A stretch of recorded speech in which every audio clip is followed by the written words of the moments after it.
Почитувани, наша гостинка во студиото на Медиумската информативна агенција е професорката Ганка Цветанова, која неодамна ја промовираше книгата монографија Социолошкиот дискурс на Крсте Петков Мисирков за македонскиот идентитет и за нацијата. Професорката Цветанова е редовен професор на Институтот за социолошки и политички правни истражувања на Универзитетот Свети Кирил и Методи во Скопје. За почеток би ве прашала од каде вашиот интерес за Мисирков и за неговата оставштина.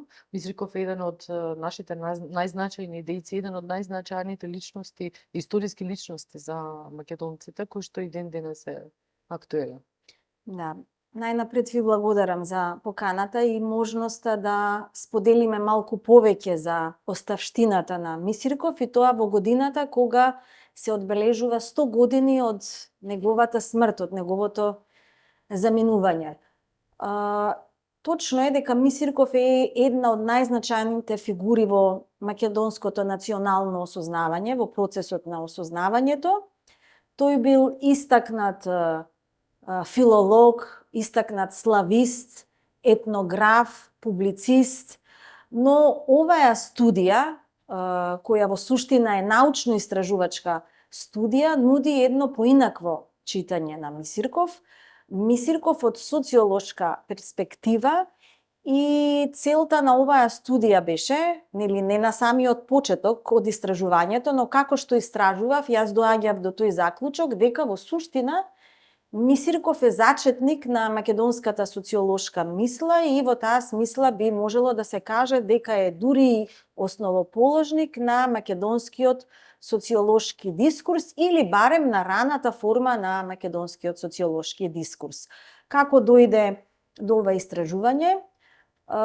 Пред 6 години бев поканета од страна на академик Кюлавкова да партиципирам во еден истражувачки, научно-истражувачки проект во рамките на Македонската академија на науките и уметностите, посветен на македонското научно-литературно другарство, формирано во Петерсбург во 1902 година и кој се смета за основоположник на Македонската академија на науките и уметностите, иако се уште не е официализирано и мислам дека Ману во таа смисла треба многу брзо да реагира.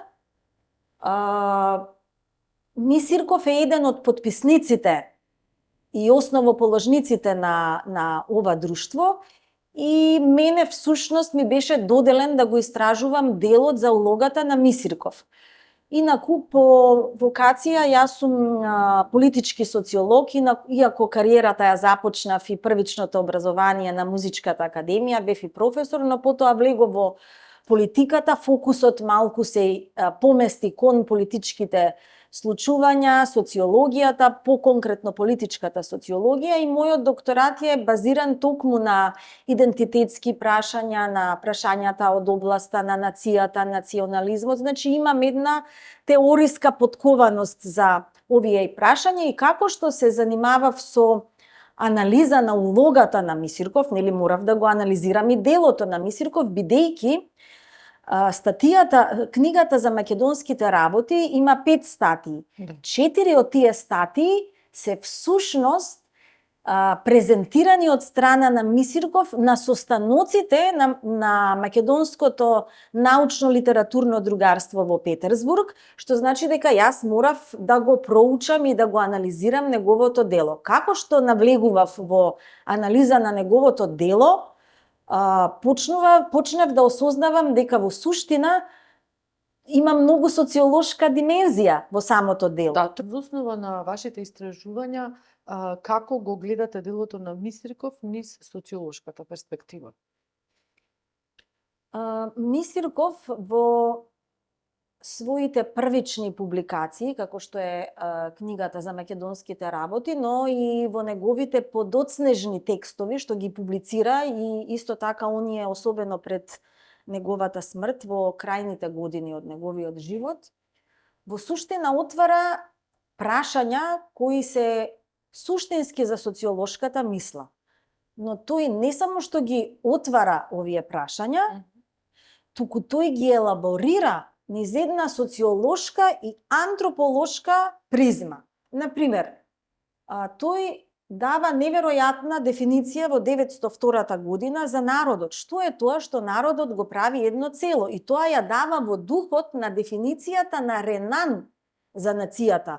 Дека народот е едно цело пред се заради чувството на заедничка припадност, што членовите на таа заедница го поседуваат. Кои се тие елементи што го овозможуваат тоа чувство на заедничка припадност? Тоа се јазикот, културата, колективната меморија, културната традиција. Тој овие поими на свој начин ги дефинира.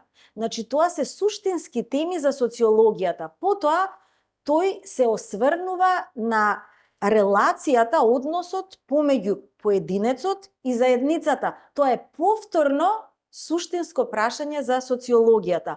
Говори за социјалните врски помеѓу членовите на заедницата. Говори и за народните идеали. Тоа е во известна смисла може да се препознае или да се направи паралела дури и во Диркемсова смисла, паралела со делото на Диркем, каде што тој говори за колективната свест како еден компас за поединците во смисла на моралното однесување, нивното морално однесување во рамките на заедницата. И што е тоа што тие треба да го направат како долг за заедницата? Тоа истото го говори и Мисирков за народните идеали, дека тие со текот на времето се менуваат и треба секогаш да се следат во функција на развој на културата, науката и политичкиот развој на тој на самиот почеток од својата публицистичка кариера вели народноста, но во подетснежните години тој конкретно и експлицитно говори за нација. Точно, да. Тука доаѓаме до оној дел колку овие дефиниции на Мисирков од тоа време се совпаѓаат или можеби доаѓаат во одредени корелации со модерните научни тврдења кои што се поврзани со народ, со нација, со идентитет. Колку, дали во вашите истражувања и како вие гледате на целото тоа, како да кажам, вкрстување на овие дефиниции? Да, токму така вкрстување.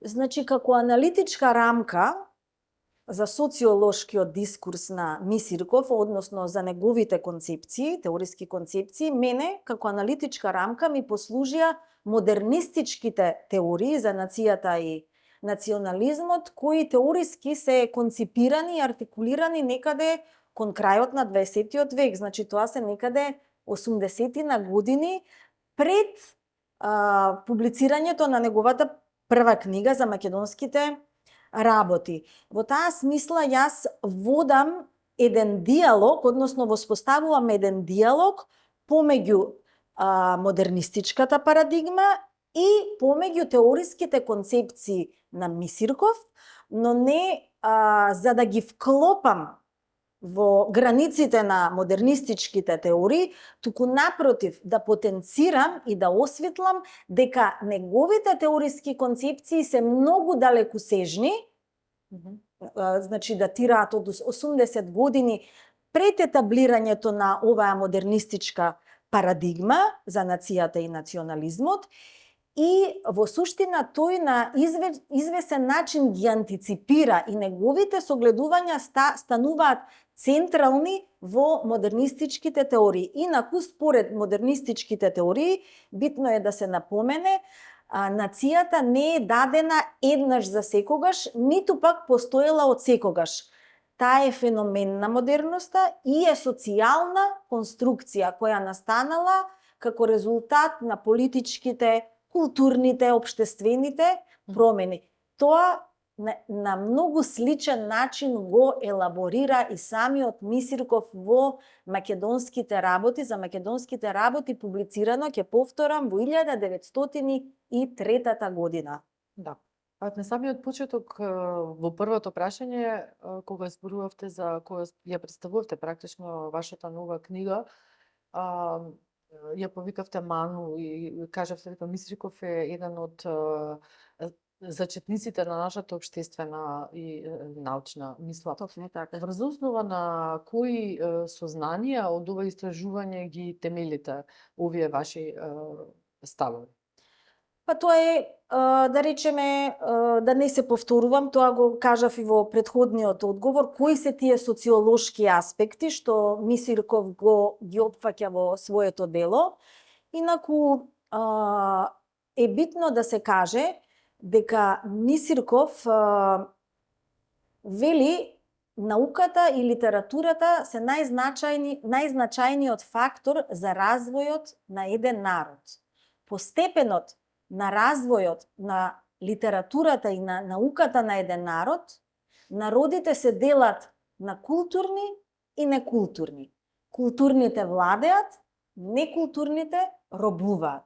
Значи, тој бил свесен дека само умствено и морално и научно и културно издигнати народи можат да се носат со прашања, сериозни прашања во смисла на опстанокот на самобитноста на еден народ, на една нација, но и опстанокот на државата. И во таа смисла исто има една паралела со модернистичката парадигма во однос на Мисирков и неговите залагања за автономија на Македонија. Значи, тој самостојноста на Македонија како политичка единица, како политичка држава, како современа држава, ја гледал во зависност од историскиот контекст во различни форми. Некогаш говорил за автономија во рамките на Отоманската империја, некогаш говорил за федеративна единица во рамките на Југославија, потоа зборува за самостојна држава. Сега, која е врската или паралелата со модернистичките согледувања? Модернистите опстанокот на нацијата го доведуваат во прашање со опстанокот и постоењето на современата држава, бидејќи една нација може да се артикулира само доколку претходно има востановена и етаблирана држава со сите институции, значи образовни, политички, општествени, научни. Само на тој начин нацијата може да се впише во историскиот континуум, но и во меѓународниот поредок. И токму затоа, ако постои една константа во мисловниот корпус на Мисирков, тоа е автономијата за Македонија. Но не е автономија само како политичка цел за себе, туку автономија во функција на опстанокот на македонската самобитност. Бидејќи тој преку автономијата го гледа културниот, научниот подем на македонскиот народ, но говори и за економската природба, само доколку која е можна, само доколку имаме независна политичка единица. Ако се навратиме на книгата за македонските работи, веќе ја спомнавме неколку пати, неизбежно кога се работи за Мисирков, можеме да видиме дека се уште се живи во наводници одредени односи на кои што предупредувал и тогаш Мисирков, првенствено со нашите соседи, но и со некои други центри. Мисирков во своето дело, како што спомнавте и вие, зборува и за многу други работи кои што се поврзани со нашиот идентитет, со јазикот, со културата. За македонците таа борба никогаш не престанала и ми се чини дека овие години сега ќе стигнеме до моментот на политиката и на надворешната политика. Таа борба некако како да се интензивира. Колку ова ваше дело, еве лично вие како негов автор, колку ова ваше дело може да придонесе за наше лично себеспознавање како македонци и колку може да помогне во зачувување на тој наш идентитет, јазик, културата, колку може да не подкрепи, како да кажем, во сите тие напори што треба да ги вложиме за да се зачуваме себе си во едно вакво време, не време. ако можам да кажам. Колку моето дело може? Јас мислам дека повеќе делото на Мисирков, кое се уште е актуелно за македонските работи, неговата мисла интензивно комуницира со современите актуелни состојби. Уште е релевантна за македонските работи, но што е битно во делото на Мисирков и што оваа книга само не подсетува во суштина и извлекува некој екстракт од неговото дело. Можеби акцентот ми беше повеќе Да.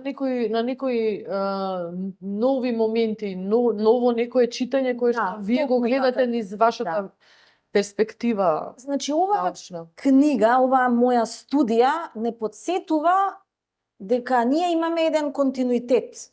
Ние не сме творба од 45-тата после Втората светска војна, како што некои сакаат да не представат дека сме производ нели на комунистичката интернационала, на Југославија и така натаму, дека со асном е измислен јазикот македонски. Не. Една нација не може да биде измислена, бидејќи сите нации се социјални конструкции. И како што пред малку кажав, потребно им е современа држава за да тие се артикулираат. Но не е возможно една нација да се формира и да се артикулира ако претходно не постои чувство за заедничка припадност. Ако не постои заеднички јазик кој го говориме, ако не постои заедничка култура која што ја споделуваме, ако немаме заедничка кауза, наратив, волја, политичка свест, колективна свест, сето тоа е впишано како код го пренесуваме од делото на Мисирков. И јас само подсетив преку ова дело тоа што Мисирков ни го кажува уште во 903-та. Тој го стандардизира македонскиот јазик, тој не го измислува македонскиот јазик. Тој го стандардизира, значи го формира, ја прави научно аргументираната основа за формирање на македонски литературен јазик. И македонскиот јазик, стандардизираниот, литературниот, ја следи буквално истата методологија како кај сите останати европски јазици, бидејќи стандардизираните јазици, сите стандардизирани јазици се полувештачки конструкции, односно се земаат неколку наречја како едно наречје врз кое што ќе се гради литературниот јазик и тоа станува обединувачки фактор. Значи, оваа книга само не подсетува дека ние имаме многу по-далечни корени од, нели, и во известна смисла дава научна аргументација и ги оспорува тврдењата дека ние сме измислена нација, а нашиот јазик е измислен после Втората светска војна. Впрочем, книгата и се вика за македонските работи. Оваа книга е се уште нова, неколку дена излезена, но знам дека нашата научна јавност ќе ја простудира, така да кажам, но не само нашата научна јавност, бидејќи оваа книга ќе биде од интерес и на научната јавност во други држави, можеби соседни земји и така натаму.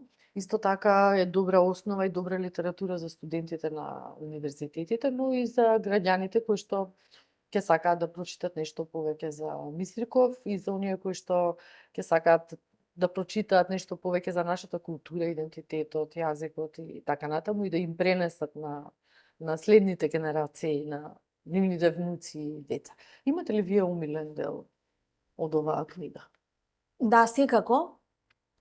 Иако јас како што го истражував делото на Мисирков, наоѓав постојано нови димензии, наоѓав негови антрополошки размислувања, согледувања, например, тој јазикот го дава една чисто антрополошка дефиниција за јазикот во книгата за македонските работи, значи за него јазикот не е само средство за комуникација, туку јазикот е начин на кој ние ги пренесуваме нашите чувства, комуницираме со јавноста, но во јазикот е содржано и целокупното наше културно наследство и колективна меморија. Затоа тој вели јазикот, ако еден човек се откаже од својот јазик, значи дека тој се откажува од самиот себе, се откажува од сопствениот идентитет. Значи тој јазикот го дефинира како најзначајна одредница на културниот идентитет. И тоа е чисто антрополошка дефиниција за јазикот, што мене ме фасцинираше. Кој е тоа оној дел што мене многу ми се допаѓа? Тоа е делот за стандардизацијата на македонскиот јазик, но не стандардизацијата како филолошки проект, туку како политички проект.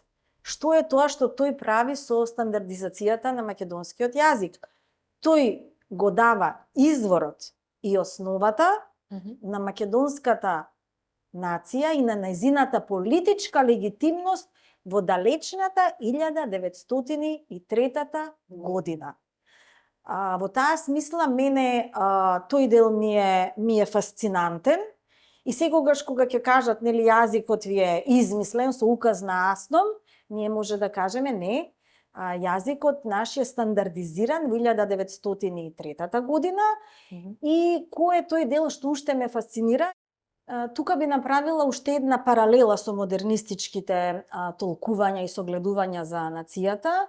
Например, еден од најзначајните теоретичари, модернистички Бенедикт Андерсон, целокупната своја теорија ја темели на културните ресурси, поточно на стандардизираните јазици. И тој вели, зачетокот, контурите на национализмот почнале и формирањето на нацијата, бидејќи национализмот е проект за формирање на нацијата, започнале оној момент кога започнала стандардизацијата на говорните наречја.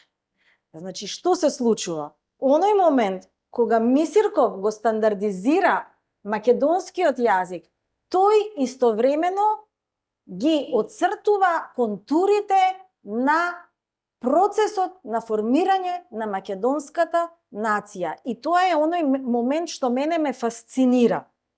И што треба уште повеќе да се истражува, бидејќи на тој начин, повторно ќе повторам и секогаш тоа треба да го повторуваме, на тој начин тој го дава изворот и основата на политичката легитимност на македонската нација. Но се случува уште нешто.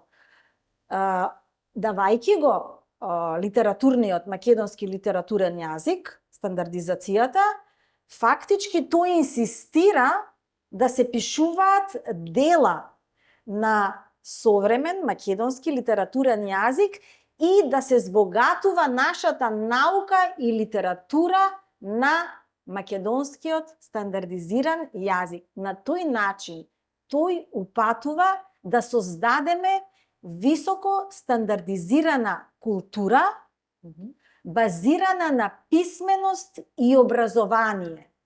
А образованието и писменоста треба да бидат базирани на стандардизиран литературен македонски јазик. И тоа е она што, да речеме, Гелнер, еден друг модернист, вели дека најзначајното идентитетско обележје или срцевината на идентитетот на секој поединец е високата стандардизирана култура со која што во денешно време поединецот се идентификува.